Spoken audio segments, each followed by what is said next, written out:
Bismillahirrahmanirrahim. Assalamualaikum warahmatullahi wabarakatuh. Innal hamdalillah nahmaduhu wa nasta'inuhu wa nastaghfiruh wa na'udzu billahi min shururi anfusina wa min sayyiati a'malina. May yahdihillahu fala mudilla lahu wa may yudlil fala hadiya lahu. Asyhadu an la ilaha illallah wahdahu la syarika lahu wa asyhadu anna Muhammadan 'abduhu wa rasuluh. Allahumma shalli ala Muhammad wa ala alihi wa sahbihi ajmain, amma ba'du. Alhamdulillah, gimana kabarnya anak-anakku soleh dan solehah? Semoga semuanya dalam keadaan sehat walafiat. Alhamdulillah, ketemu lagi di channel YouTube Sekolah Alam Islamic Center di pembelajaran Tauhid, yaitu pelajaran yang ke-10 tentang Tauhid Asma wa Sifat. Di sini nanti Ustaz menit ke depan ya, beberapa menit ke depan nanti Ustaz akan menyampaikan beberapa materi tentang Tauhid Asma wa Sifat. Sebelum masuk ke materi, Ustaz akan sampaikan beberapa adab-adab dalam belajar. Mari kita tengok yang pertama, yaitu niat. Mari kita niatkan dalam pembelajaran ini karena Allah semata. Jadi segala niat kita bagus, insyaallah kita akan dimudahkan oleh Allah Subhanahu wa taala dalam segala urusannya. Maka niat itu paling penting untuk kita semua. Maka perbaikilah niat kita sebelum memulai pembelajaran hari ini. Seorang yang mencari ilmu, insyaallah Allah akan mudahkan jalannya menuju surganya. Kama qala Rasulullah sallallahu alaihi wasallam, man salaka tariqan yaltamisu bihi ilman sahhalallahu lahu bihi tariqan ilal jannah. Barang siapa yang menempuh jalan untuk mencari ilmu, maka Allah akan mudahkan baginya jalan menuju surga. Yang kedua, yaitu berwudu. Anakku yang soleh dan solehah, sebelum Ustaz menyampaikan materinya, jangan lupa yang belum berwudu, videonya di-pause dulu, ambil air wudunya, setelah itu kembali lagi dan menyimak pembelajaran pada pagi hari ini. Selanjutnya adalah menyimak dan mencatat ilmu.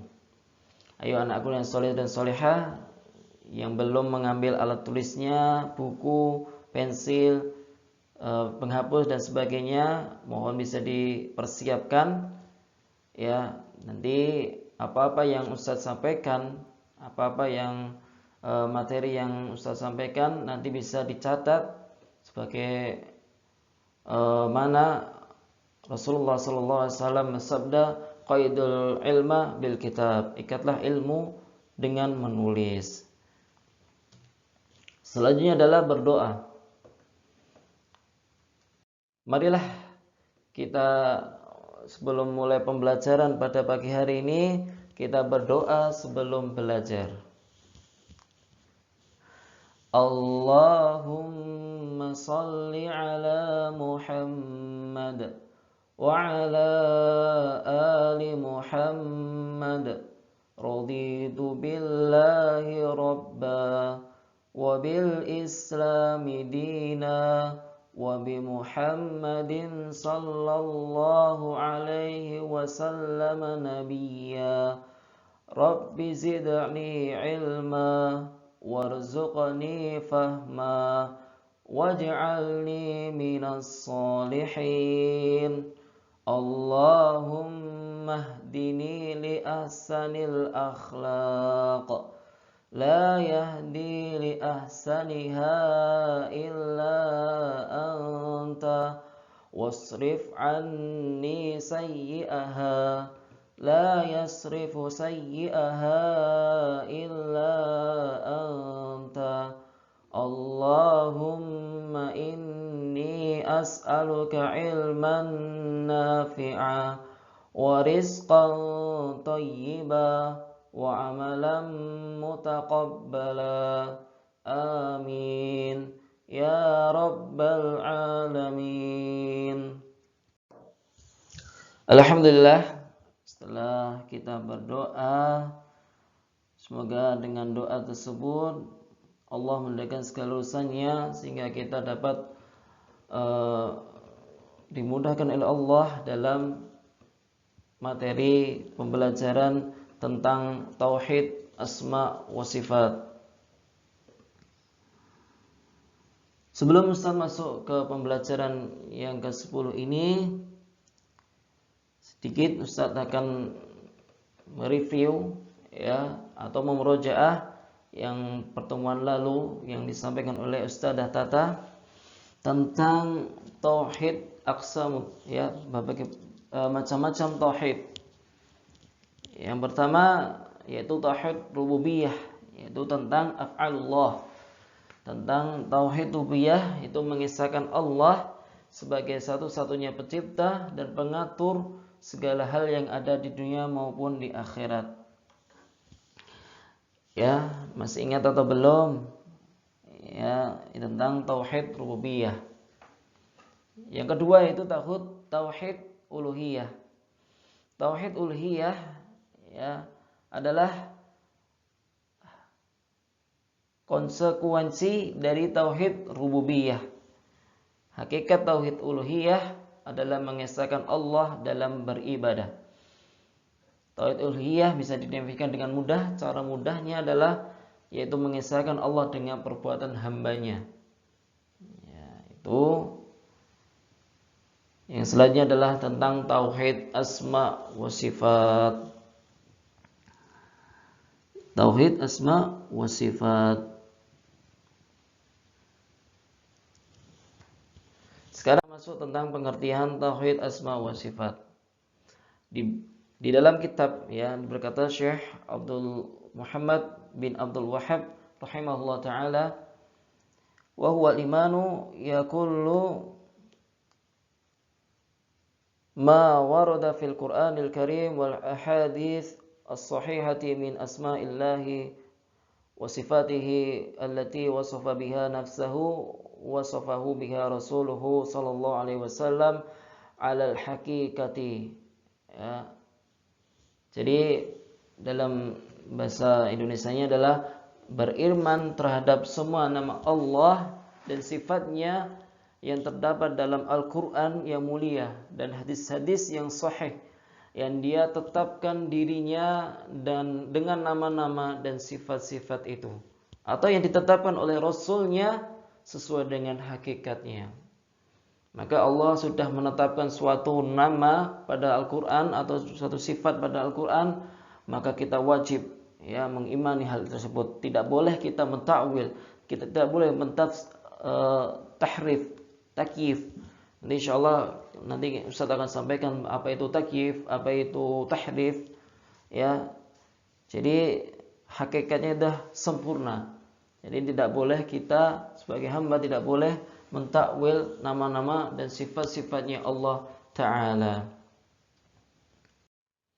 Oke, sebelum Ustaz masuk ke dalam nama-nama Allah yang mulia dan sifat-sifatnya, Ustaz akan sedikit memberikan suatu kaidah pokok ya dalam mempelajari tauhid asma wa sifat, yaitu di dalam Quran surat Asy-Syura ayat 11. Laisa kamitslihi syai' wa huwas samiul basir. Ya, laisa kamitslihi syai'un wa huwas samiul basir. Tidak ada satupun yang serupa dengan Dia. Ya, dan Dialah yang Maha mendengar dan Maha melihat. Maksudnya di sini adalah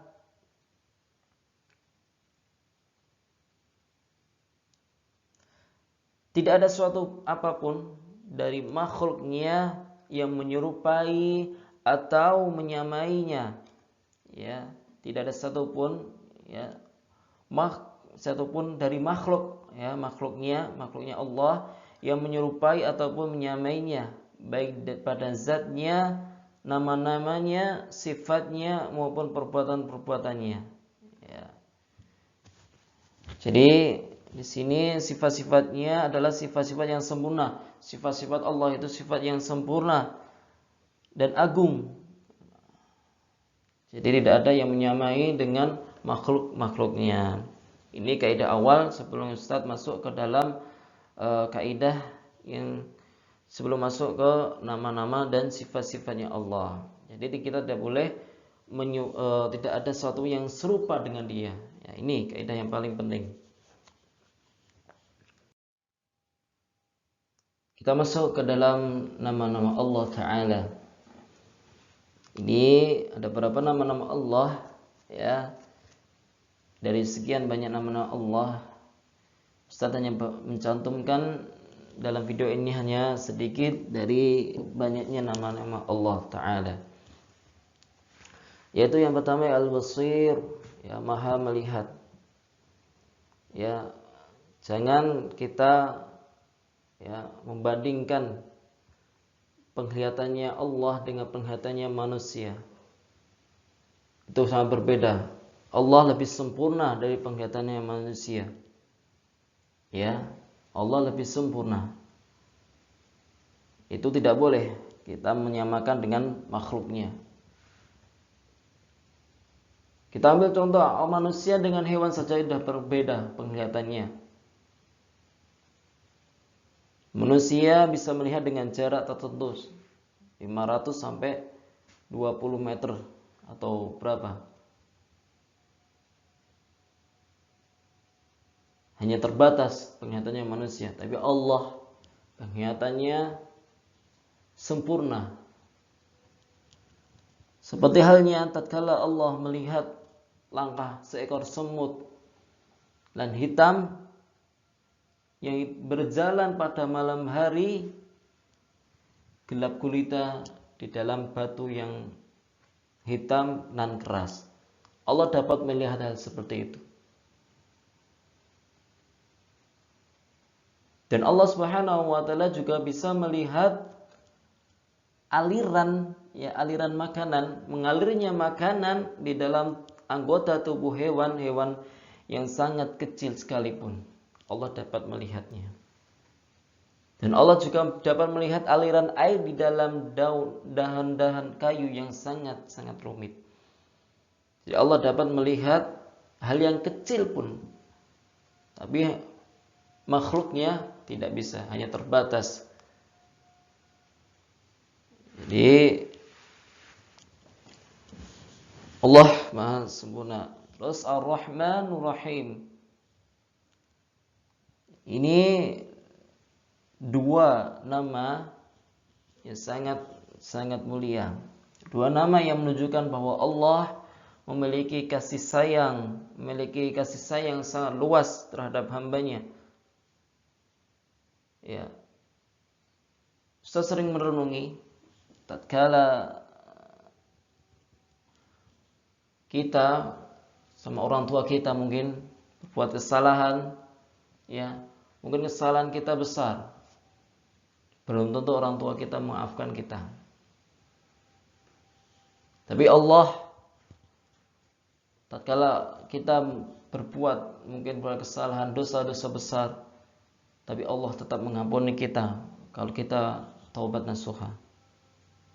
Bagaimana Allah sangat menyayangi makhluknya. Walaupun itu kesalahannya sangat besar, dosanya sangat besar, tapi Allah tetap menyayangi makhluknya apapun kesalahannya. Selanjutnya As-Sami', ya, Allah Maha mendengar. Jadi kita tidak boleh mentakwil, ya, tidak boleh memisalkan pendengarannya Allah itu sama dengan pendengaran makhluknya. Itu tidak boleh. Ya, pendengarannya Allah itu hakiki, lebih sempurna. Ya, udah Allah tetapkan, ya kita imani. Jangan kita takwil. Ya, seperti itu ya. hadirin salihah. Jadi Allah dapat mendengar seluruh suara. Allah dapat mendengar seluruh suara dengan berbagai macam bahasa, dengan berbagai macam dialek. Allah tahu semuanya. Yang selanjutnya ada As-Samad, Allah tempat bergantung. Selanjutnya kita masuk ke sifat-sifat Allah Ta'ala. Di sini dalam buku Tauhid ya bisa dilihat ya anak-anak yang soleh dan solehah, ada Al-Izzah, mulia, Al-Khalaq, menciptakan, Ar-Rahmah, sifat sayang, Al-Ilmu, berilmu, Al-Quwwah, kuat, Al-Haya, ya hidup. Allah memiliki sifat yang mulia, Al-Izzah, perkasa, tidak ada tandingannya. Al-Khalaq, Allah menciptakan. Ya. Ar-Rahman, Ar-Rahmah, Allah juga mempunyai sifat kasih sayang. Selanjutnya Al-Ilm, Allah juga memiliki ilmu Allah luas. Ya. Kalau makhluknya, manusia itu sedikit, terbatas. Ya. Tapi ilmu Allah banyak. Al-Quwwah, kuat, tidak tandingannya. Tidak ada tandingannya. Ya, tidak makhluk pun yang menandingi kekuatannya Allah Subhanahu wa taala. Dan tidak ada yang menyamainya. Ya. Al-Haya, Allah hidup.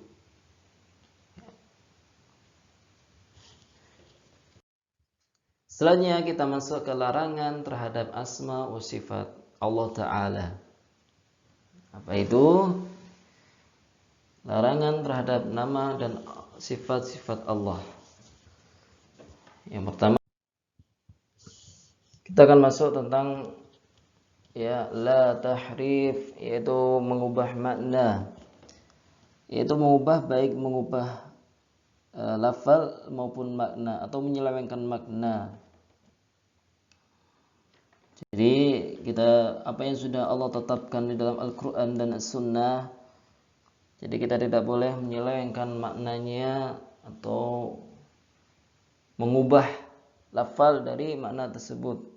Saya ambil contoh dalam surat surat Thaha ayat ke-5, Ar-Rahmanu 'ala 'arsyistawa, yaitu Tuhan yang Maha Pemurah yang bersemayam di atas arsy. Ya. Istawa tidak boleh kita menyelewengkan maknanya, diganti istaula, yaitu dengan nambah satu huruf, yaitu artinya adalah menguasai. Itu tidak boleh, maknanya itu mengubah makna. Ya, itu tidak boleh dalam kalau Allah sudah tetapkan suatu sifat atau nama, kita tidak boleh menyelewengkan hal tersebut. Selanjutnya kita lanjut, yaitu ala takyif. Takyif adalah jawaban dari pertanyaan bagaimana. Ya, kita tidak boleh bertanya hal istawanya Allah, bersemayamnya Allah. Kita tidak boleh. Itu pertanyaan yang tidak perlu ditanyakan gimana istawanya Allah. Seperti halnya di kejadian di majelisnya Imam Malik rahimahullah taala, tatkala ada seorang yang bertanya kepada Imam Malik,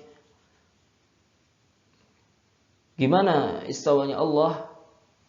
Maka Imam Malik menjawab, istawa ghairu majhul. Istawanya Allah itu maklum, ya sudah diketahui maknanya. Dan kata Imam Malik, wa kaifa ghairu ma'qul, dan kaifiatnya tidak dapat dicapai dengan nalar. Ya. Wal imanu bihi wajibun. Kita wajib mengimani hal tersebut. Dan bertanya soal itu tidak boleh. Ya. Tidak boleh. Langsung Imam Malik rahimahullah ta'ala langsung mengusir orang tersebut dari majelisnya. Kita tidak boleh membagaimanakan, bagaimana istawanya Allah, bagaimana bagaimana. Pertanyaan dan pertanyaan tidak perlu. Ya, tidak perlu kita bertanya hal yang tidak ada faedahnya. Selanjutnya la tamtsil. Ya, apa itu maksudnya? Menyebutkan sesuatu dengan yang semisalnya. Contoh, Ustaz ambil contoh di ayat Al-Mulk, tabarakalladzi biyadihil mulku wa huwa ala kulli syai'in qadir. Itu maksudnya Allah yang di tangannya lah segala kerajaan dan Dia Maha Kuasa atas segala sesuatu. Ya, di tangannya, jangan bayangkan, ya, kita tidak boleh menyamakan tamsil, ya, tidak boleh menyamakan tangannya Allah itu sama dengan tangannya manusia, tidak boleh. Ya. Sudah, kita cukup tawakuf, berhenti. Ya, berhenti, nah tidak boleh tamsil bagaimana, tidak boleh itu serupa dengan makhluk, yang tidak boleh. Tangannya Allah, ya tangannya Allah, tidak boleh dengan kita menyebutkan maksudnya ini kekuasaannya Allah, ya itu salah, ya. Yang benar, ya udah kita berhenti di situ. Maksudnya sudah diartikan saja tangannya Allah, ya sudah cukup seperti itu. Jadi adik yang salehah, jadi di sini beberapa larangan-larangan terhadap nama dan sifat-sifat Allah. Masih ada banyak lagi, ada ta'til, ada tashbih, ya, dan sebagainya. Ustaz hanya beberapa mencantumkan dalam video ini hanya sedikit dari apa yang Ustaz sampaikan. Baik, pembelajaran kita sudah selesai. Mari kita tutup dengan doa setelah belajar. Duduk anak soleh, berdoa dimulai. Allahumma salli ala Muhammad wa ala ali Muhammad. Allahumma inni a'udzu bika minal ajzi wal kasal wal jubni wal bukhl wal harami wa adabil qabr. Allahumma ati nafsi taqwaha wa zakkiha anta khairu man zakkaha anta waliyuha wa maulaha. Allahumma inni a'udzu bika min ilmin la yanfa' wa min qalbin la yakhsha' wa min nafsin la tashba' wa min da'watin la yustahabu laha. Allahumma faqihna fid din. Subhanaka Allahumma wa bihamdika ashhadu an la ilaha illa anta astaghfiruka wa atubu ilaik. Syukran, jazakumullah khairan. Mungkin ini saja yang dapat Ustaz sampaikan. Nanti kalau ada pertanyaan bisa disampaikan, ya. Kalau ada kata atau ucapan dari Ustaz minta maaf. Terima kasih sudah menyimak pembelajaran hari ini. Sekian dari Ustaz. Assalamualaikum warahmatullahi wabarakatuh.